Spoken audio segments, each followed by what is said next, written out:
February 23, 1945, Mount Suribachi, Iwo Jima.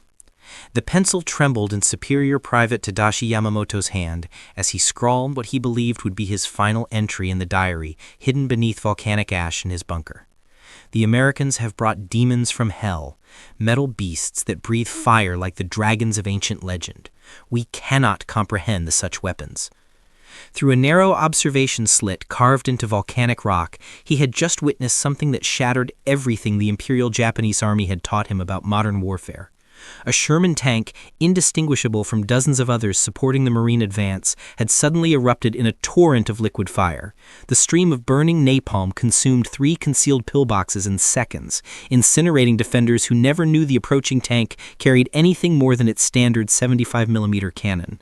In the suffocating darkness of the tunnel system beneath Mount Suribachi, 2,000 Japanese defenders of the 109th Division listened to screams echoing through the passages. What they didn't know, what their military doctrine had never prepared them for, was that American ingenuity had transformed ordinary tanks into weapons that would fundamentally break the Japanese defensive strategy across the Pacific. The crisis began on Bougainville, January 30th, 1944. The Hornet's Nest, a complex of interconnected Japanese bunkers, had resisted every conventional assault for weeks. Marine casualties mounted as portable flamethrower operators attempted to approach within their weapon's 40-yard range.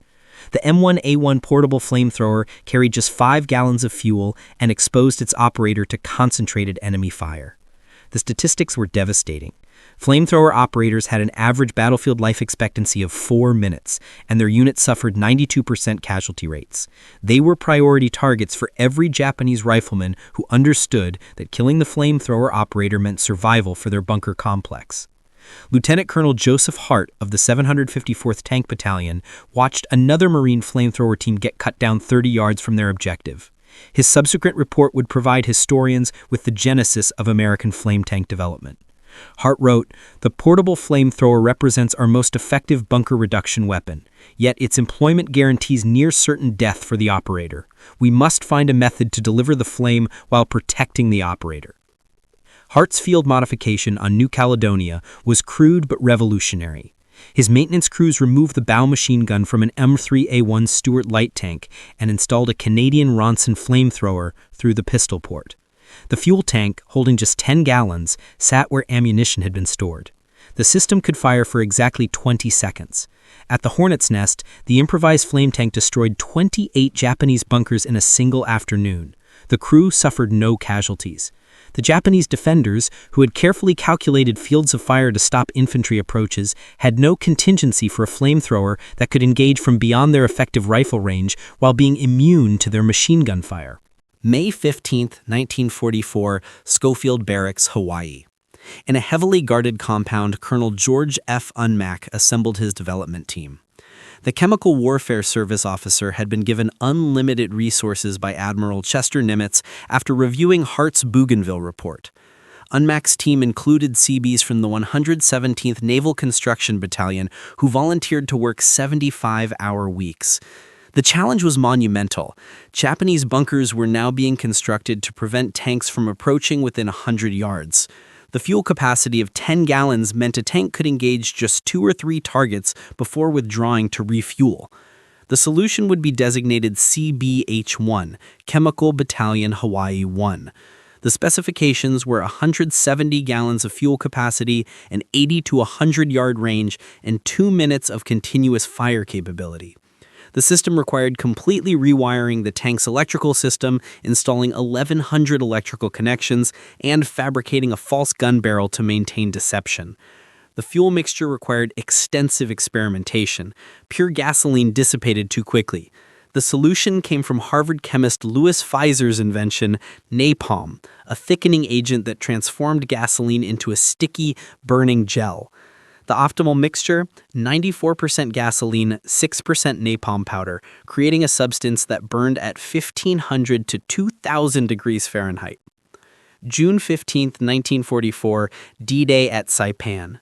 The 2nd and 4th Marine Divisions stormed ashore, expecting fierce resistance from 32,000 Japanese defenders, double the number American intelligence had predicted. What neither side knew was that 24 M3A1 Satan flame tanks were coming ashore, about to introduce the Japanese to mechanized flame warfare. Lieutenant General Yoshitsugu Saito, commanding the Japanese 31st Army, had spent 6 months fortifying Saipan according to Japanese doctrine dating from 1909, which emphasized aggressive counterattack. The concept of passive defense was considered distasteful to the Japanese spirit. Captain Sakaya Obur of the 18th Infantry Regiment later wrote, "We had prepared for everything: naval bombardment, aerial attack, tank assault. We had contingency plans for American flamethrowers based on our experience in China, but we assumed these would be carried by infantry we could shoot before they got within range. Nobody imagined the Americans would mount flamethrowers on tanks." The first Satan tank engagement occurred at 09:43 hours on June 16th at Charan, Kanoa. Lance Corporal Toshio Takahashi, manning a concealed Type 92 heavy machine gun position, watched the approaching Sherman tank. His bunker had survived direct hits from naval gunfire. "I watched the tank approach to within 100 meters, Takahashi testified during post-war interrogation. "I was preparing to fire at the infantry when suddenly the tank erupted in flame. Not a shell, a continuous stream of liquid fire. It hit Sergeant Yamada's bunker. The fire entered through the gun slit. 10 seconds of screaming, then silence." The psychological impact rippled through Japanese defensive positions. At Hell's Pocket, Major Koshi Yoshida, commanding the 136th Infantry Regiment, 2nd Battalion, received increasingly panicked reports from his forward positions. His adjutant, Lieutenant Hiroshi Ito, recorded in the battalion war diary, "The men report tanks that shoot streams of fire. The flame enters our bunkers through gun ports and observation slits. Men not touched by flames suffocate from lack of oxygen. There is no defense." Yoshida's response, dictated by military tradition, was to order his men to display the Yamato spirit and die honorably at their posts. But the Bushido Code offered no tactical solution to liquid fire. The concept of tactical withdrawal, standard in German or Soviet doctrine, was unthinkable in Japanese military culture. Private Kenji Suzuki, one of 13 survivors from a company of 178 men, later described the breakdown. "When word spread that flame tanks were approaching, men who had sworn to die for the emperor began to abandon positions. We had been taught that death in battle was glorious, but there was no glory in being burned alive." The Satan tanks at Saipan consumed 45,000 gallons of napalm in 25 days of combat. The flame tank crews, initially held in reserve, soon found themselves in constant demand. Infantry units refused to advance without flame tank support. The 8 M4A3 Sherman tanks, equipped with CBH-1 flamethrowers that landed on Iwo Jima, represented the second generation of American flame tank technology. These vehicles carried 290 gallons of napalm with an effective range of 150 yards at 300 pounds per square inch of pressure. General Tajimichi Kuribayashi, commanding 21,000 defenders, had studied American tactics at Saipan. His defensive plan specifically addressed flame weapons. Positions must be constructed beyond their range or with multiple exits to prevent entrapment. The Japanese had excavated 18 kilometers of tunnels through Iwo Jima's volcanic rock.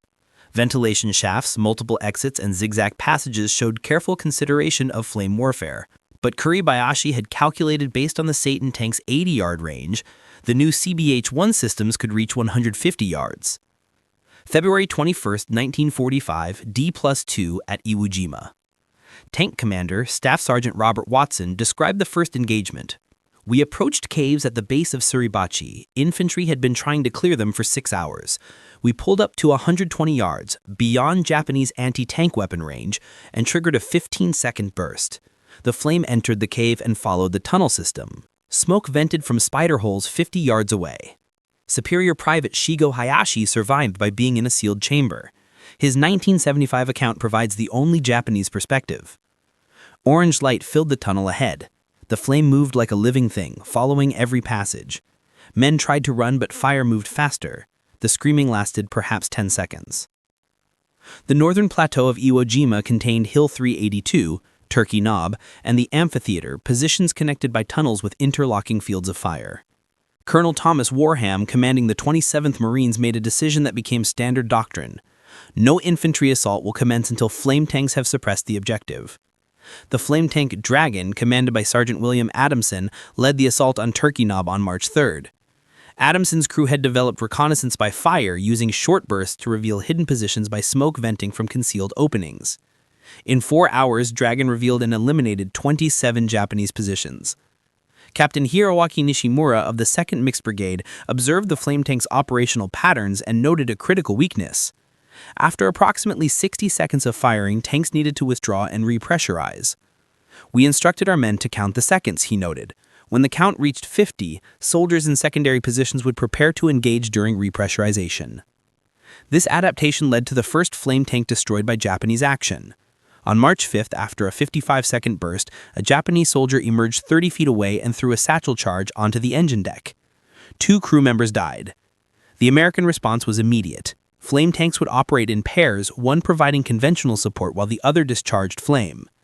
This tactical evolution became standard doctrine. March 9, 1945, the Gorge, Iwo Jima. This narrow ravine contained General Kuribayashi's headquarters, 75 feet underground with 5-foot-thick reinforced concrete walls, housing 1,000 naval troops under Captain Samji Unoue. Lieutenant Colonel Joseph Chambers requested every available flame tank. 6 tanks, the entire operational inventory, assembled at dawn. They arranged themselves around the gorge's entrance and commenced firing in sequence, maintaining a continuous projection for 12 minutes. They consumed 1,800 gallons of napalm. Corporal Masao Watanabe, one of 7 survivors, testified, "Fire came from all directions. It entered every cave, tunnel, and position. Men tried to flee deeper, but flame followed, consuming oxygen." Captain Inoue ordered a counterattack, but men refused. This was the first time Japanese soldiers disobeyed direct orders. The deployment of the 713th Tank Battalion Provisional Flamethrower to Okinawa represented the final evolution of American flame tank doctrine. This entire battalion, 54 Sherman tanks converted to flamethrowers, had trained for 4 months at Schofield Barracks. The battalion's equipment represented the pinnacle of flame tank technology. The POW's H5 system, mounted coaxially with the main gun, allowed tanks to retain conventional armament. The flame projector concealed within a false barrel could discharge napalm at 4.4 gallons per second. On April 7, 1945, the 713th landed at Hagushi Beaches with 53 operational tanks. They faced General Mitsuru Ushijima's 32nd Army, 110,000 troops defending 60 miles of interconnected tunnels throughout the Shuri Line. April 19, 1945 became the Black Day of American armor on Okinawa. The 27th Infantry Division, supported by 30 tanks, including 8 flame tanks, assaulted Kakazu Ridge. The Japanese allowed tanks into a kill zone before opening fire with 47mm anti-tank guns, magnetic mines, and suicide teams. 22 American tanks were destroyed in 4 hours, the greatest single tank loss in Pacific War history. 3 were flame tanks, their burning napalm creating pillars of black smoke. Captain Robert Williams of Company A, 713th Battalion, provided crucial analysis. The Japanese didn't develop a counter to flame tanks. They concentrated everything against all tanks indiscriminately. Our losses were proportional. The flame tanks that engaged targets before being hit eliminated objectives as effectively as ever. Within 72 hours, replacement flame tanks arrived. Tactics evolved immediately. Flame tanks would advance behind conventional tanks. Infantry would provide close security. Artillery would suppress anti-tank positions. May 12 to 19, 1945. Sugarloaf Hill anchored the western Shuri Line, with Half Moon and Horseshoe Hills forming an interlocking complex. The 6th Marine Division had suffered 2,662 casualties attempting to take the position. On May 17, Lieutenant Colonel Stephen Sabal coordinated 12 flame tanks for Operation Blowtorch. The plan: simultaneous engagement of all 3 hills, preventing mutual support with 20 minutes of suppressive flame while infantry advanced. Sergeant Michael O'Brien, commanding Devil's Breath, described the assault. We pulled into position 150 yards from Sugarloaf. Japanese soldiers could see us. At 06:15, we commenced firing. The flame arced through the air, impacted the hillside, and flowed into every hole. I fired 45 seconds, then rotated back while another tank took over. Private First Class Yukio Miyamoto, one of 11 survivors from 400 defenders, said, "We knew flame tanks were coming. We could hear their different engines. Colonel Meader ordered us to the deepest bunkers, but flame found us through ventilation shafts. Those nearest events died instantly. Others suffocated.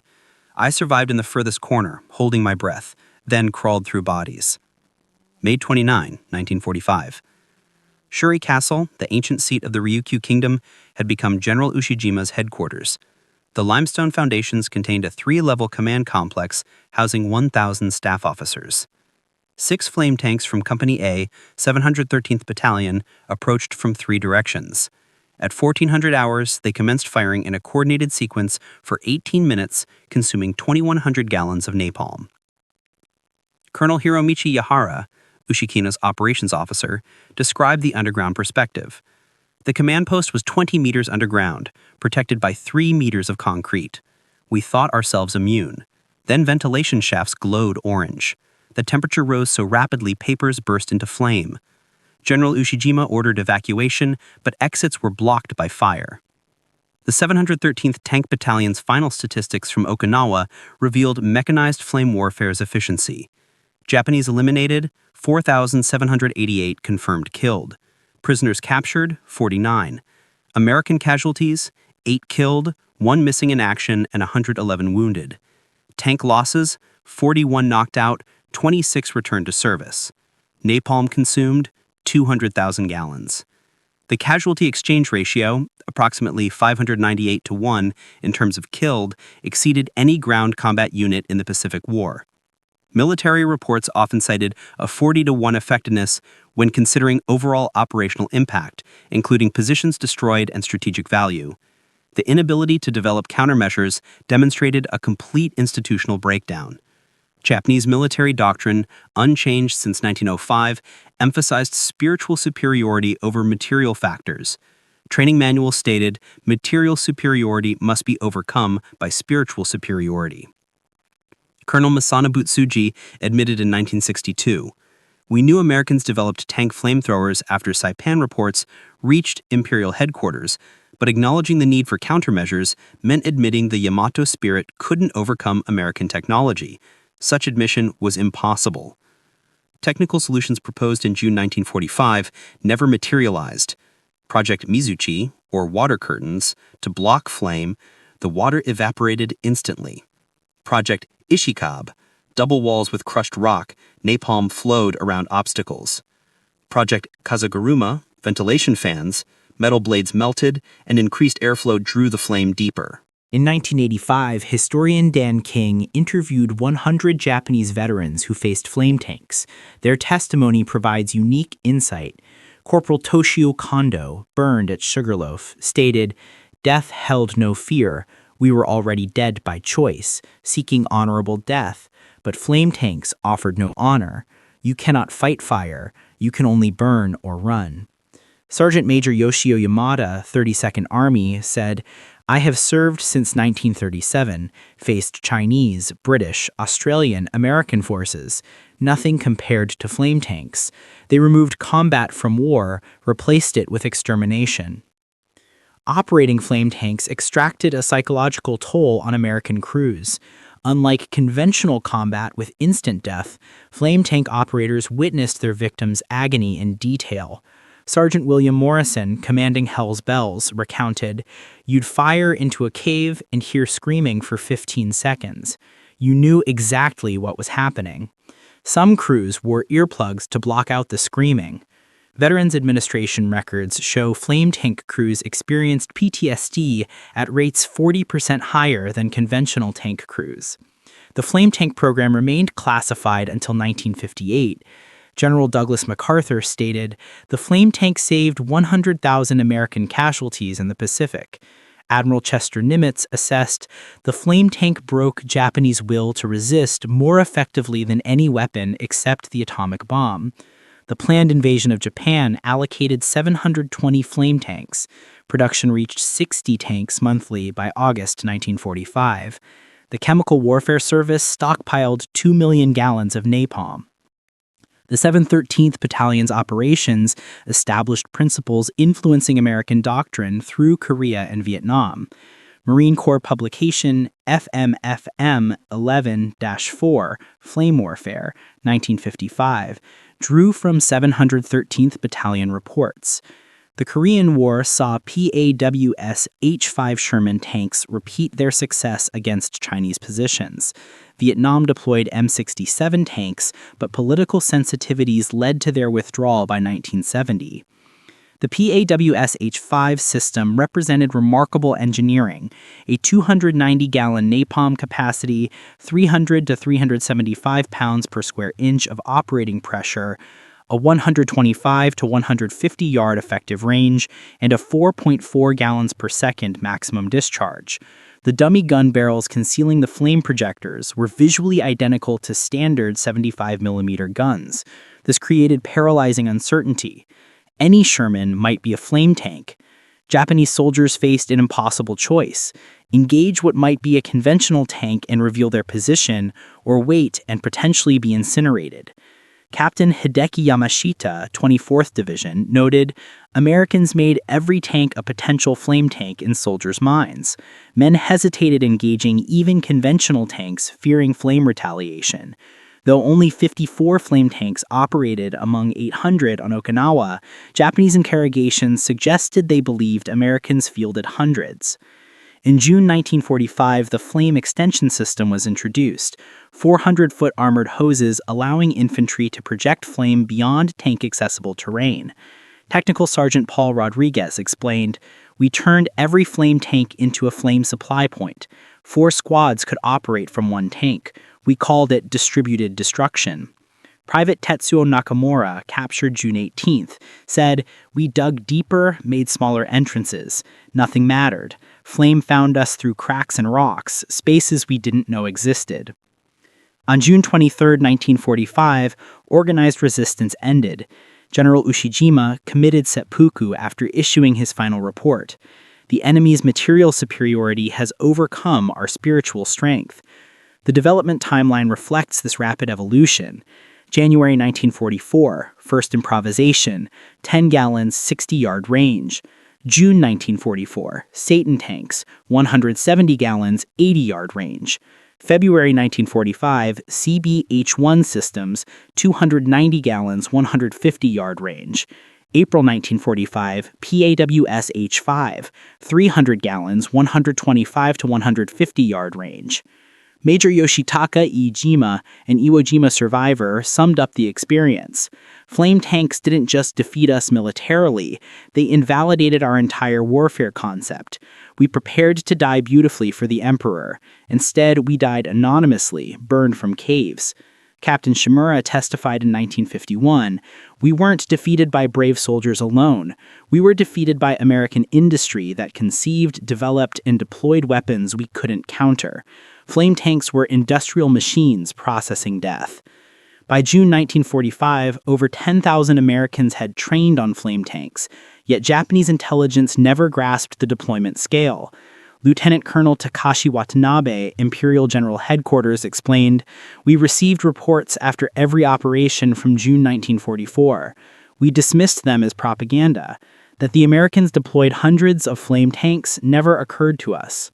Military historians calculate that flame tanks saved 50,000 to 100,000 American casualties. Each position eliminated by flame would have required a frontal assault, accepting 30 to 50% casualties. Master Sergeant Anthony Romano, who commanded 3 flame tanks, said, "People ask if I'm proud. I'm proud I saved Marine lives, but I'm not proud of burning men alive. We did what was necessary, not noble." Colonel Unmack reflected in 2070, "We stumbled into the perfect weapon-target combination. The Japanese built defenses against every weapon except the one we hadn't planned to use. They prepared for conventional assault. We brought liquid fire." General James Mattis, in 2010, said, "The 713th Battalion proved you don't fight fair. You fight to win." They faced an enemy who welcomed death and defeated them with a weapon that made death terrible. That's saving American lives through superior firepower. Corporal Eugene Powderson, the last surviving 713th operator, who died in 2018, said the Japanese wouldn't surrender. They'd fight from caves with no hope just to kill one more American. "We could have spent months digging them out, losing thousands. Instead, we burned them out in hours. Given the same choice, I'd do it again, because every Japanese soldier we burned meant an American boy who went home." The transformation of Sherman tanks into flamethrowers symbolizes warfare's evolution from combat to industrial processing. Japanese forces prepared for honorable death faced mechanized immolation, offering neither honor nor escape. The statistics tell part of the story. Behind the numbers lie individual horrors, soldiers brooding in caves, operators haunted by screams, and paradise islands becoming crematoriums. Flame tank warfare was never glorious, only efficient. Yet that efficiency ended the Pacific War with fewer casualties than alternatives. Flame tanks that terrorized Japanese forces into abandoning sworn positions ultimately saved lives by hastening defeat. Japanese soldiers discovered their enemies had industrialized warfare's most primal terror, fire, delivered through armored vehicles immune to their weapons. They learned American innovation transformed any defense into a trap. They prepared for warriors and faced engineers. They prepared for battle and faced extermination. They prepared for honorable death and faced industrial immolation. Flame tanks didn't just burn bodies from caves, they incinerated a military philosophy based on spiritual superiority overcoming material disadvantage. Napalm burned at 2,000 degrees F, and no amount of Bushido could change that. The Japanese infantry never knew American Sherman tanks were equipped with flamethrowers until liquid fire began flowing into their positions. By then, it was too late for anything but screaming.